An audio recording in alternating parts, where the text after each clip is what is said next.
Hi and welcome to the Coco and Flora podcast. My name's Eva, I'm a knitter, a stitcher, a maker and merchant, and this is a video chat about everything I've been getting up to in May 2024. So welcome along, how are you? It's lovely to see you again, and I'm going to start with a crochet project that I made at the end of April, beginning of May. It's something that I have been wanting to make for a long time, and it took me about 3 or 4 days because I couldn't put it down. So I'll put in some footage here of the yarn set that I used.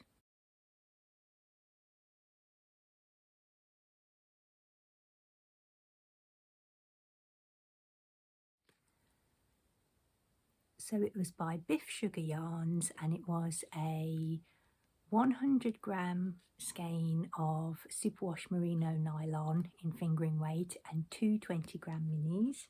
And I wanted to crochet a granny triangle shawl with it. And here it is.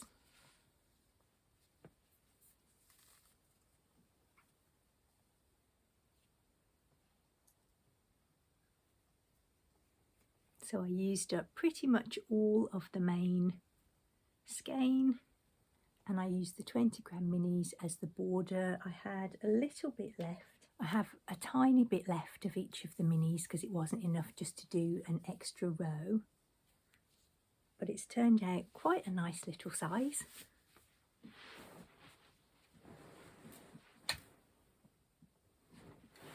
I used a 3mm hook to do this because I'm a little bit erratic with my crochet tension, so I wanted to make sure that it was good and tight. I will probably wear it more like this, I think, and maybe put a little shawl pin or brooch here, and it's just enough to cover the shoulders. So I really love this, and it's a sort of a practice run for a larger scrappy one that I'd like to do with some mini skeins that I've got.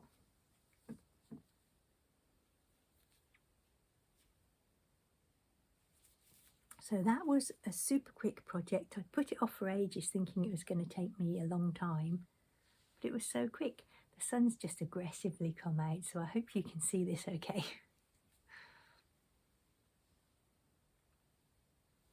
I use a YouTube tutorial for my granny triangle shawls, and I'll put the name of the creator that I follow just to get going with the pattern on the screen now. The second thing I made was something that I was not really planning to do, but I have signed up to an email newsletter for Helen over at Giddy Yarns, and very occasionally Helen puts out a call for sample knitters for her beautiful yarns, and I was in the right place to respond to an email and get a spot to knit a vanilla sock. So Helen sent me a 70-gram sock set.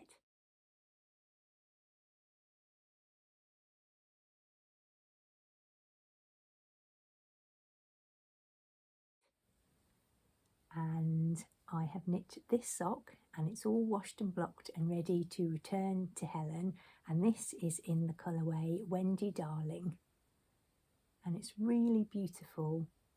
Purples, blues, little pops of pink, and it's very evocative of that twilight time in Peter Pan, I think. And a beautiful pale purple mini for the toe and heel. Helen just wants one sock, so I've got about 40 grams left, so I think I might knit a little pair of Shorty socks out of that.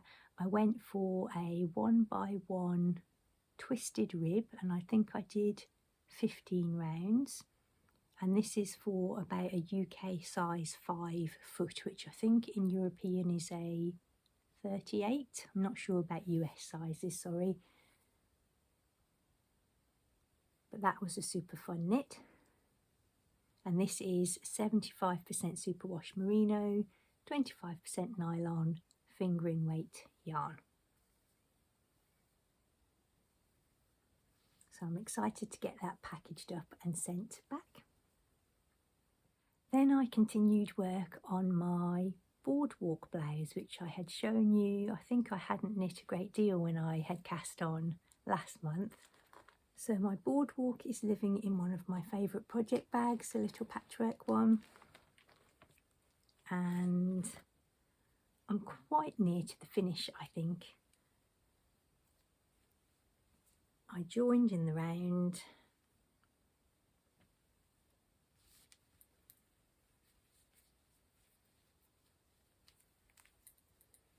and I'm working my way down the body. As you can see, it's got regular decreases all the way down. And this is a t-shirt pattern by Amy Apple of Poison Girls, and it's just got little grown on short sleeves. They're not even sleeves really, it just sort of comes down a little bit past the shoulder, and I've followed the stripe suggested in the pattern, which is obviously more of the pink and then thin stripes of the red. I had 100 grams of each. Again, it's 75% superwash merino, 25% nylon fingering weight yarn, and I dyed both of these myself. This is like a nice scarlet red, and this is a pale pink, but it's not solid, it's semi-solid. And with the pattern being the way that it is, I've weighed my yarn, and it takes me just under a gram to do a round. Obviously that's going to get slightly different as the rounds decrease, but even so, I don't have enough left of this to do the number of rounds that are left in the pattern. I think I would run out about halfway through one of these colour repeats. I'd probably run out about here, and so not wanting to have an incomplete colour repeat, I'm going to stop when I don't have enough to do another one, and I'm just going to have to do a lot of extra ribbing in the red to compensate for it. So I think I could end up, because you stop the decreases and then there's a few rounds of stockinette, and I think I'm going to have to miss one pattern repeat and then the little bit of stockinette without decreases.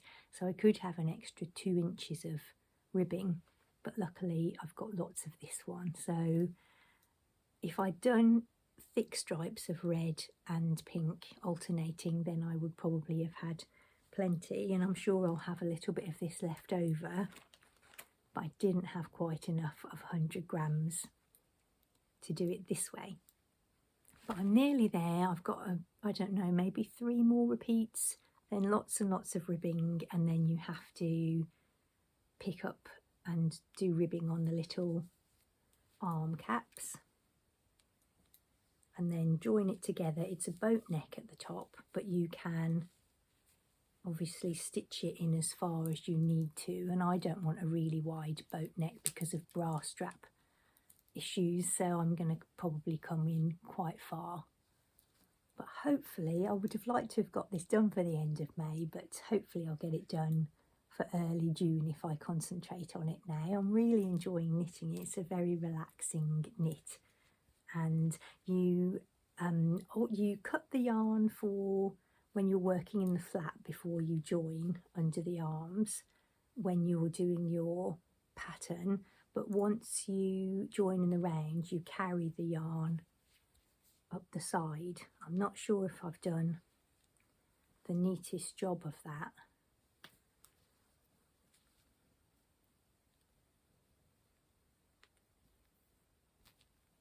I don't know if I should have snugged it up a little bit more when I was doing it, but it'll be on the side under my arm, so I'm sure it'll be fine. So yep, that's the boardwalk. Just need to keep chipping away at that, and hopefully it'll be done in time for summer. Here's a picture of the original design.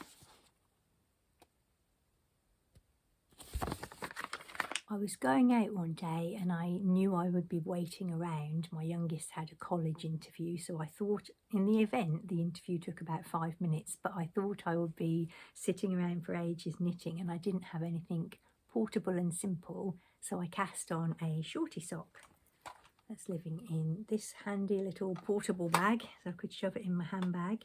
And I am using a little scrap of a yellow yarn that I dyed myself. It's got some stellina in that, Again, 75% superwash merino, 25% nylon fingering weight. I think all of my projects this time are on that base. And I just found a cheeky little ball of Knit Picks Felici, which is so handy because you don't have to cake it up or anything. I could just chuck that in my bag.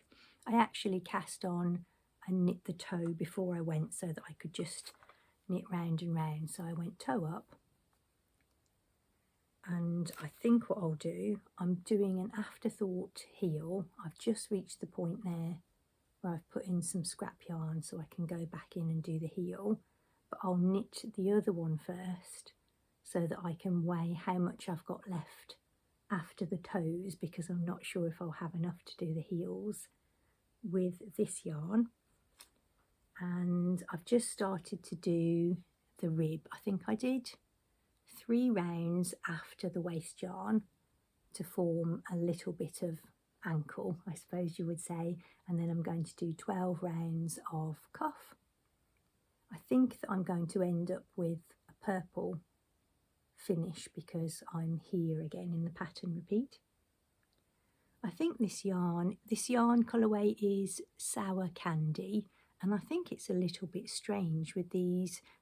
They are actually 2 blues. You can just see a very subtle differentiation there, but it's so negligible. It just looks like you've got a double shot of this blue, and I think that looks really strange, doesn't it? But it will be inside a trainer, so it won't be seen. And even if it was seen, but you know, it is just a little bit strange to have exactly the same colour next to each other. So I'm not really in any rush for those, other than I don't have any trainer socks currently. I had 2 pairs and now I've got 1 of each. My dog, Lupin, or Mr. P, is an excellent knitting dog. He's really chill. He loves to cuddle up while I'm knitting, and if I'm knitting on a blanket, he loves to be underneath it. But we've all got our vices, haven't we? And his vice is socks. And I left a pair of trainer socks on the radiator because I'd been walking through dewy grass and they'd got wet through my trail shoes. And when I came back, there was only 1 sock on the radiator, so he must have gone up on his hind legs, pinched one, and I don't know what he's done with it. So that's quite sad.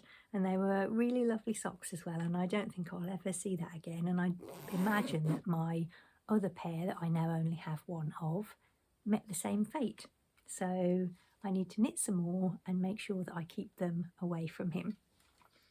And then I have only just yesterday managed to cast on the pim-pom shawl that I was showing you the yarn for last time. The pim-pom shawl is a pattern by Laura Penrose, and I've got a dodgy old black and white photo here I can show you. So there's a small version and a large version. I'm knitting the large version. I think it's pretty much child version, adult version. And I'm knitting it from the lovely Herkle Durkle yarn, designed by Gaynor from Tales of Cuckoo Land and dyed by Lay Family Yarns. So you hold the 2 together, same base, 75% superwash merino, 25% nylon fingering weight. And I'm holding the 2 together. I think they're just different sizes just because of the way they've been caked up. And it's really, really enjoyable so far. It's got an I-cord edging. I think there's a thing in the pattern that says that every so often you can do something a little bit extra to keep it stretchy. But I am not sure how to do that, and so I'm just very mindfully trying to knit it very loosely so that I don't have to do that, and I think it's okay. It started with an I-cord tab cast on, I think, and the pattern recommends a tutorial by Stephen West on YouTube, which I followed to do that, and it's really lovely and really easy. I know when I get to the short row applied border, that won't be as fast, but I'm really enjoying this part anyway. I just did that in, I think, over a couple of hours yesterday, because obviously it grows really quickly when there's hardly any stitches on the needle. But I think that's working up really nicely. The recommended needle is 4.5, but I did 4. It doesn't recommend that you do a separate gauge swatch anyway with this one. It says you might as well just cast on and then see how you're going because of the shape of it. It's just better to see it in its correct shape to see if you've got a gauge. But I've done my usual trick of measuring it and then going, yes, but if it was blocked, it would probably work out just about right. So I think I'm on track, but I just went down to a 4mm just to make sure that it wasn't bigger. I'd rather it was smaller than bigger to make sure that I don't run out of yarn. Because the pattern does say you will need most of your yarn. It's not something that you'll have lots of leftovers for, so gauge is important. So I, with my usual style, just ad hoc went down a needle size because that's my contribution to accuracy. Oh, and I needed to buy a 4th drops Nord because I only had 3 for the border, and I'm still toying with doing the bright pink bobbles, and I did buy a different neon pink because the first one that I've got sometimes looks a bit cold, and so I bought this, which is by Coop Knits. It's Socks Yeah in the Xenon colourway, and as you can imagine, it's 75% superwash merino, 25% nylon, fingering weight. So I'm going to have a look when I get to the bobble part of the shawl and see if that looks good. So that's the pim-pom. Then the next thing I have to show you is I don't know if you'd call it a dressmaking project or a home sewing project, because it's an apron. It's the Maria apron by Maven Patterns, and I have been wanting to make this for actual years. I've always wanted it as an apron to wear in my studio to keep all the loose threads and things off my clothes, because whenever I'm out in public I look down and I'm covered in sewing threads and things. So it's a crossback apron, and I've had this blush pink linen in stash for years as well. It's got lovely big pockets, so it's really practical, and I'll put some cutaway footage in because this colour doesn't really show up very well in the sunshine. It looks sort of beige, but it is pink.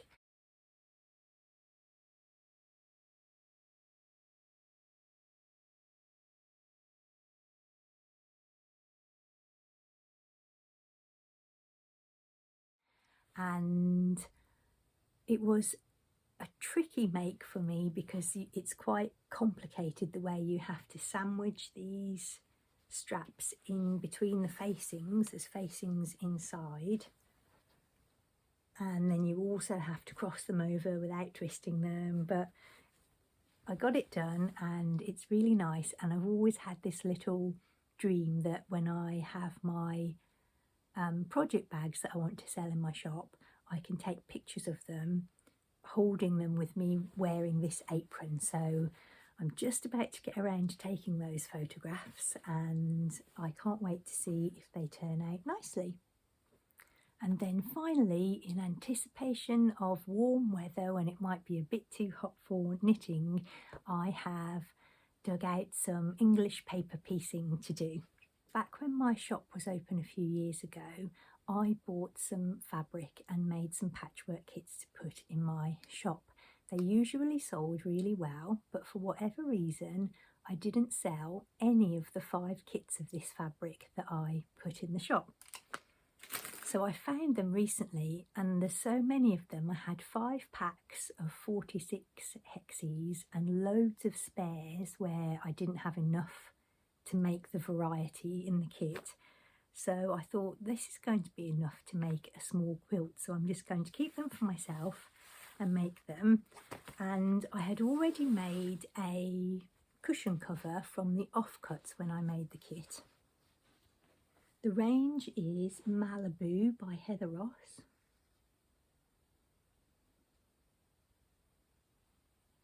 And this cushion is backed with yellow gingham and it sits on my bed in the summertime. So I thought I could make a lovely little lap quilt, or however big it turns out, to go with it. And I've got some yellow gingham that I can use to make a border so that it will all go together. So I've decided to put it together in patches of 24, so 4 rows by 6, and that's the first one. I think these are 1.5 inch hexes. I'll have to measure that and I'll pop it on the screen. So I've got one done and I've just started another one, and I think what I'm going to do is put 2 of these side by side and then have 5 blocks of these going upwards, so it should make a nice rectangle shape. So what I'll do is I'll cut these off square down the side, and then I do have extra bits of fabric if I need it to make half hexes to fill in these bits at the bottom. It's easier to show you there. If I need to make half hexagons to round off the bottom, I've got a little bit extra as well. So that's a really enjoyable thing to do in the sunny weather, and it's quite a nice manageable size. What I've been doing is just stitching rows of 4 together and then joining them row by row. And there's a really nice variety of designs. You've got geometrics and florals and little animal motifs, and then people as well. So it's really quite easy to keep it nice and random. So I'm very excited about having that as a little quilt. And that's pretty much all of the projects that I've been working on. So if that's all you want to see, that's absolutely fine. But if you do want to stick around after class, we can consider the next portion of the podcast advertising, because I'm going to talk about my business, Coco and Flora. So first of all, I must apologise because I think I gave a few of you a funny turn last month when I spoke about inviting a random stranger into my house and giving him a job. But I think you'll all agree that once you met Coco, that he was destined to come and work here. I mean, my business is called Coco and Flora and he's called Coco. So he's working out great. He really is a wonderful resident baker, and I'm really glad he's come to work here. But I do need some more help. And one viewer, thank you Debbie, said, why don't you put Kyle to work? Because I introduced you to Kyle. And I thought, yes, why don't I? So I found Kyle and I offered him a job. And he said that actually his job is beach. So he could come and pop in now and again and help me pack orders if I really needed it, but he prefers a life on the waves. So he asked for a surfboard and a hammock in exchange for his occasional help. So with the help of my youngest, we have made him a surfboard, which I think is really cute. I love the little designs my youngest has done. And I've made Kyle a hammock.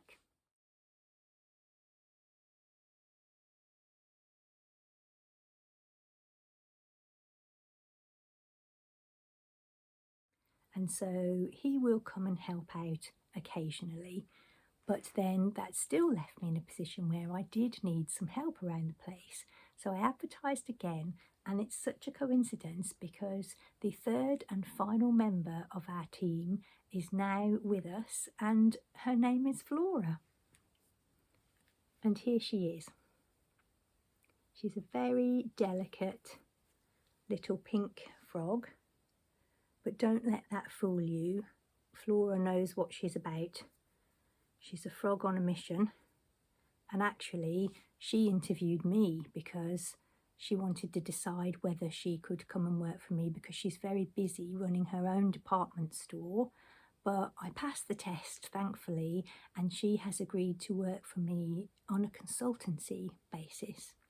It turns out that she and Coco are friends and have been talking, and Coco was telling Flora all about the lovely bed that I made for him so that he's nice and comfortable when he's resting.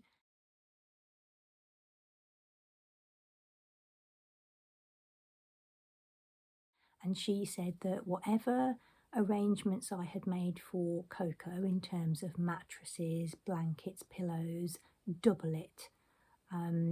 Double it is what she said. So I've got my work cut out over the next few weeks to make her a really sumptuous, beautiful, comfortable bed. And she said that that's where she does her best thinking, gets all her best ideas, is when she's knitting in bed. So I've got to set her up in that way, and then everybody's got somewhere comfortable to hang out when they're not working, and the team is complete, and so we're all ready to launch the shop over the next few weeks. I've been very busy making, bye for now, Flora. I've been very busy making products for my shop. I've got them photographed apart from the ones where I want to hold them up in front of my apron, which my youngest is going to help me take those photographs. He's a really good photographer. And then I just need to work out how to get them onto Shopify. I think what I'll do is I'll make a video and I'll post it here. I'll let you know on my free Patreon level and the paid for Patreon, obviously, when the shop is open, and I'll do an in-depth, well, not in-depth, but I'll do a little video of all of the products that I've got for sale then. I just wanted to show you one product today, which is something new that I've come up with, which is called a waist knot, want knot pouch. When I was doing the boxed corners of my notions pouches and my project bags, I didn't want to throw away the tiny little corners because all of this fabric is so beautiful. Everything in my first update is made with Ruby Star fabrics, and so I put together some really small patchwork squares and then put some cotton linen blend around them and came up with these little waist knot, want knot pouches. They're all random sizes, random fabrics. This one's got some hand stitching around it, and random sizes, if I didn't already say that. So I'm really chuffed with those, and that's going to be part of my new offerings. Oh, and I should say that Flora also demanded that I made her a pretty outfit. In fact, I'll put it on and show you, because she wants to help me with the product photography. So sometimes on my website you might see Flora showing off a project bag or two, and she likes to dress in Liberty of London fabrics because that's her aspirational goal, is to have her department store be a little bit like Liberty of London. And I also knit her a tiny little cardigan. I used a pattern that I found in my Ravelry library, and it's by Julia Williams, who I think does lots of beautiful cuddly toy stuff. It was for a much bigger size than Flora, so I just used smaller yarn, smaller needles, but even then it would have been too big, so I sort of just used the ratio or the basic formula for knitting that was in the pattern, but made up my own numbers, if that makes any sense. So I just used it as a very rough guide, but luckily it turned out really great. It's a little ballet cardigan with an I-cord tie.